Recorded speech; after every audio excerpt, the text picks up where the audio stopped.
I think trying to find your passion is a little bit, maybe too strong a word. Greatly desiring to be extremely successful, I think probably is sufficient. But if you can find something you really love to do and can do it with great passion, I think that's fantastic. But I think being grateful probably is number one. If you've got a job, you got to be grateful. Say, this isn't the greatest job in the world, but even if it's a transitional job getting you where you want to go, you got to be grateful. You don't have to love your job or be passionate about your job, just passionate about staying steady, working hard, learning skills, doing this job so well that the next one will be even better, and taking such good care of this opportunity, another one will present itself. Sometimes the man says, well, if I had a good job, I'd really pour it on. But I've got this lousy job, so I just goof off. So that's not the attitude nor the philosophy. So if you'd really pour it on, this one, even though it may not be the best job in the world, if it furnishes a living, you have to be grateful. If it takes care of you and your family, you got to have gratitude. Not necessarily passion, but gratitude. But I think if you have an extreme desire to wish to be successful, so you can accomplish all you wish to accomplish, be as generous as you'd like to be as strong as you'd like to be in terms of financial strength, involved in entrepreneurial projects that you can't do without, let's say, sizable money, so you go for that. To me, I think that's sufficient. I think if you say you have to find your passion, people find that a little bit confusing. Where would I find it, and what could I be passionate about? I guess you could start with saying, I'm passionate about providing unusual success for myself and for my family, so that my children will say in the years to come, we had the most incredible life together as a family. Then I think the key is to let what you want to accomplish, let that grow. Where at first this is as far as you can see, but if you'll do that, you can say, wow, maybe I could multiply by 2, by 3, and expand my vision, accomplish a lot more. If you have an enterprise, maybe you could make it stronger and better and more far-reaching. Let that happen. It's difficult to figure it all out and then get that done. We just don't do that. We can figure out the next little part of our life that we can see, and then we can say, well, eventually I'd like to have, and let those dreams linger somewhere in your consciousness. I say make a list of all the things that would give you the most incredible life. Just make that list. What would do it for you over the next 10, 20 years? Places to go, things to see, people to meet, books to read, skills to learn, investments to make, being generous. Just make lists of all the things that you think would make for you a really fantastic life. And at first, don't worry about how to get it. Just let your mind run free and think what would really do it for you. And then just begin. And let those lists alter. Because sometimes you start for something and then you say, sure enough, I thought this was really going to be everything I wanted. Sure enough, this is really not it. Or I can see now, long before you were going to accomplish it, I'm investing too much money and time and effort. So you change. And anytime you want, you can tear up your whole list and start all over again. Some people say, I made the list, so I have to accomplish it. And the answer is no, you don't have to do it. It's your life. It's your list. You can turn it up.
side down, right side up, scratch off some things, put some new things on, or start all over again.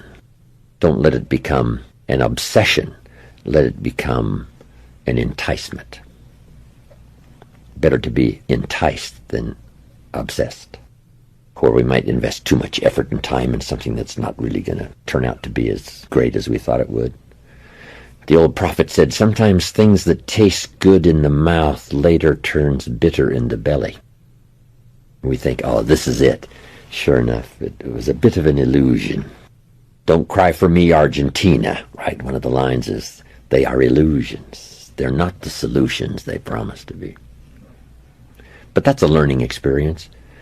And we can only be affected by what we see. Someone says, well, you shouldn't have devoted so much of your time and energy.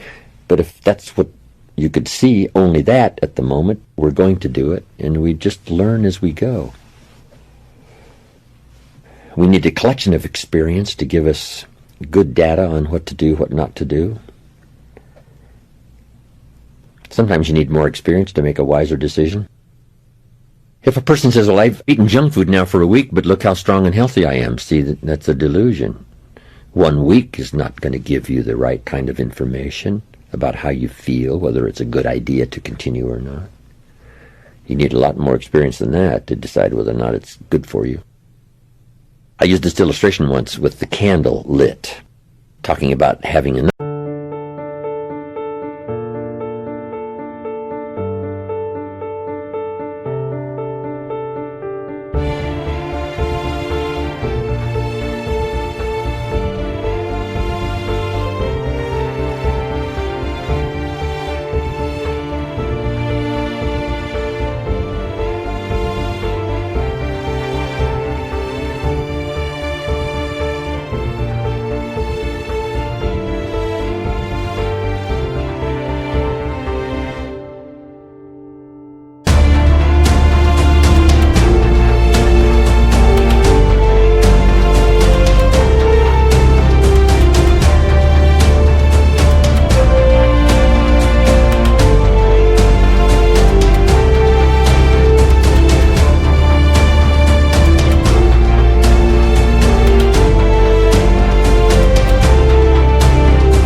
Experience to make wise decisions.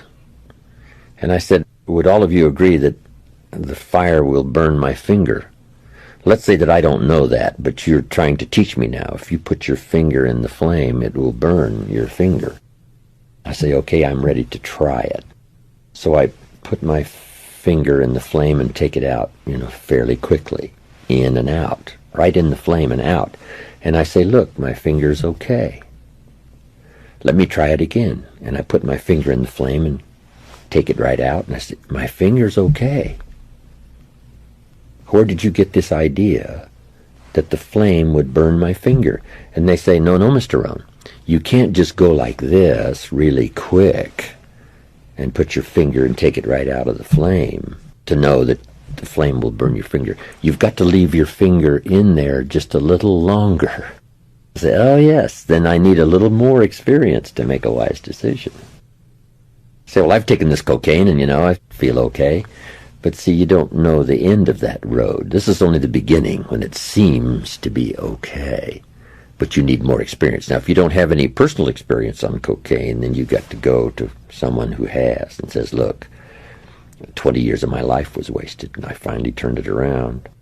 Like some of the old rock and rollers that have turned it around. Amazing. I was in Paris the other day, had 20,000 in my class. Also in town were the Rolling Stones, who rolled into Paris and stopped for a while, with Mick Jagger and all the rest. These guys got through those treacherous days of drugs and alcohol and somehow made it. A lot of them didn't make it. Boy George said, I woke up one day and all my friends were dead. That's enough experience. So maybe if you haven't had enough, you're just getting started, but you better check out somebody that's been down that road for maybe 4 or 5 years or 3 or 4 years or 20 and make a judgment based on a lot more data than just trying something to say, hey, it seems to be okay. I think that's wise advice.